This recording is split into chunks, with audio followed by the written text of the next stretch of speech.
Kita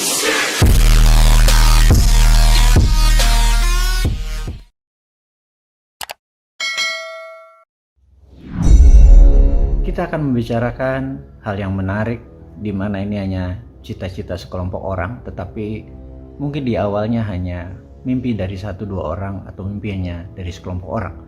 Tetapi kalau ada 100 juta lebih orang yang percaya, maka yang tadinya dari personal belief menjadi collective belief. Dan kalau sudah menjadi collective belief, hal ini tidak akan bisa tertahankan lagi karena sudah jadi mimpi bersama. Dan apa itu mimpinya? Mimpinya adalah bagaimana Indonesia menjadi negara yang mata uangnya berdaulat, yang mata uangnya dipakai oleh semua negara. Sekali lagi, ini mimpi. Karena saat ini dunia dikuasai dolar. Dolar itu menguasai 65% transaksi dunia, kemudian euro 20%-an dan sisanya yuan sekitar 2,7%, yen dan mata uang lain sebagainya. Jadi kalau kita menggunakan yuan sebagai basis transaksi, ternyata di dunianya 1,7% saja yang menggunakannya. Dan mungkin ini akan menjadi membesar, tapi kenapa tidak berpikir terbalik? Kenapa tidak rupiahnya atau tidak Indonesianya deh? Anggap kita bukan membicarakan rupiah, tidak Indonesianya. Jadi begini, kita tahu di 1900-an mata uang dunia itu belum dolar. Mata uang dunia itu masih Swiss franc, masih pound sterling, terutama pound sterling. Kemudian di tahun 1910 ada sebuah meeting rahasia yang terjadi di Jacqueline Island. Meeting itu antara Partai Demokrat, Partai Republik dan penggagasnya, keluarga Rothschild. Intinya Rothschild dan Partai Republik menginginkan mata uang dunia akan menjadi dolar. Sekali lagi ini di Amerika loh ya. Tetapi Partai Demokrat rupanya tidak setuju. Partai Demokrat itu konservatif dan masih memuja Inggris dan menganggap Inggris adalah kakak tertua, menganggap Inggris adalah negara besar yang ditakuti. Tapi Partai Republik dan Rothschild melihat dari sisi yang lain. Sebenarnya Rothschild ini gedenya juga di Eropa, gedenya juga di Inggris. Tapi mereka melihat potensi yang lain bahwa Amerika bisa menjadi negara superpower karena keinginan Amerika untuk menjadi negara superpower itu besar sekali.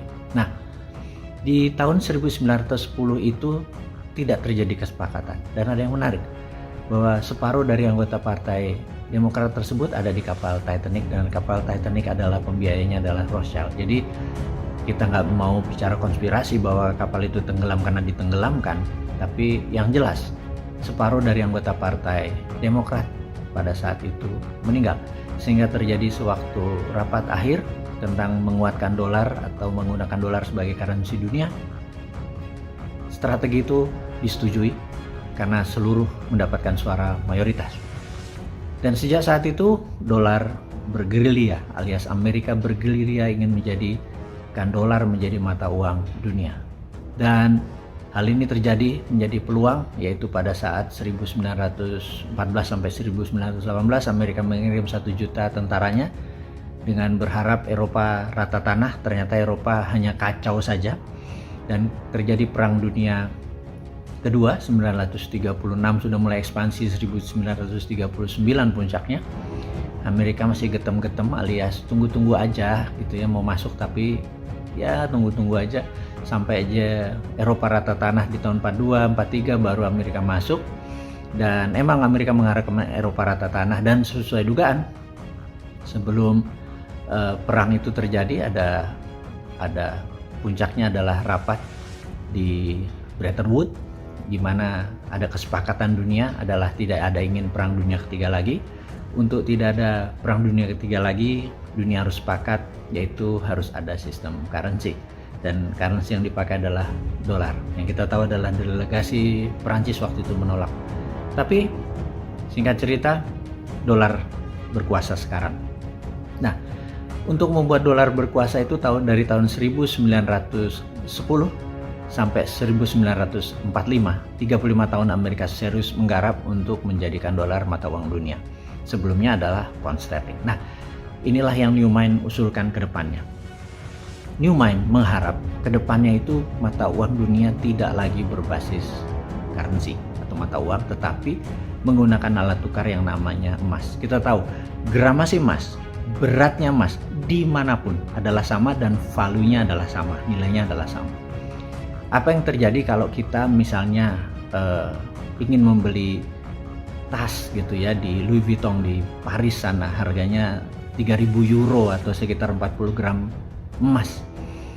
Kalau kita bilang boleh nggak aku bayar pakai emas 40 gram emas, dan dia bilang oke, kita transfer emas digitalnya di mana fisiknya pun dia bisa ambil, dan dengan transfer emas tadi maka barangnya diambil, jadi emas menjadi alat tukar. Nah, inilah asal muasal Dinaran.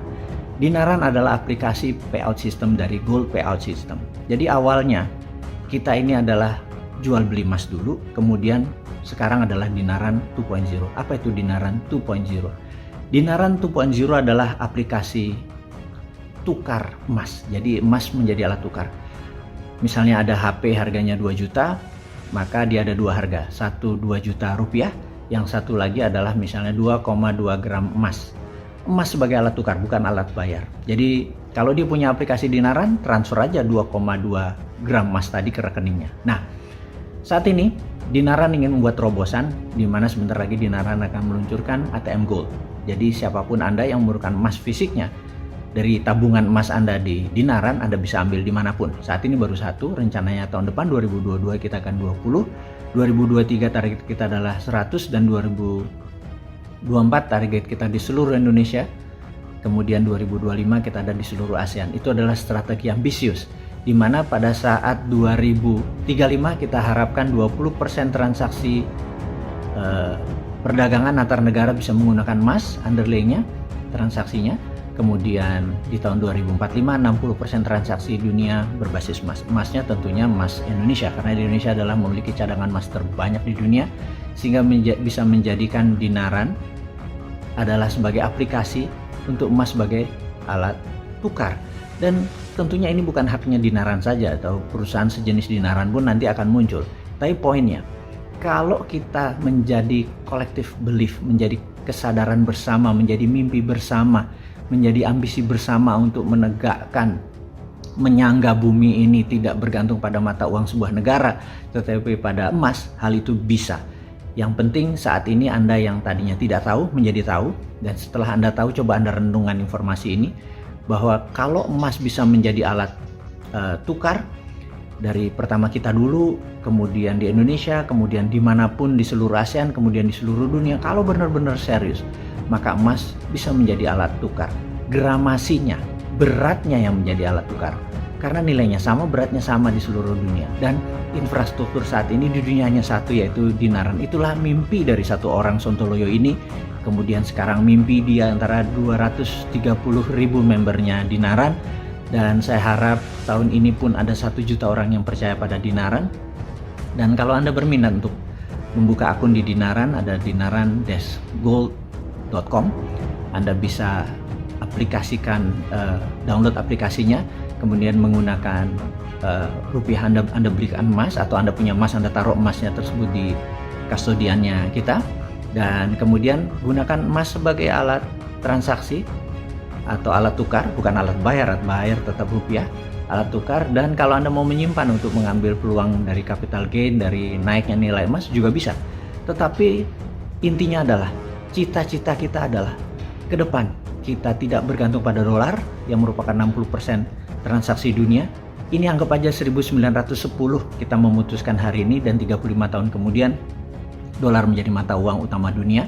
Kalau sekarang adalah 1921, di mana mimpinya kita adalah di tahun 2045 60% transaksi dunia berbasis emas, dan Indonesia mengontrolnya dari sistem payment dan digital tadi, maka Indonesia menjadi negara berdaulat. Indonesia menjadi negara yang memiliki satu hal yang didominasi, yaitu alat tukar yang hanya ada di Indonesia.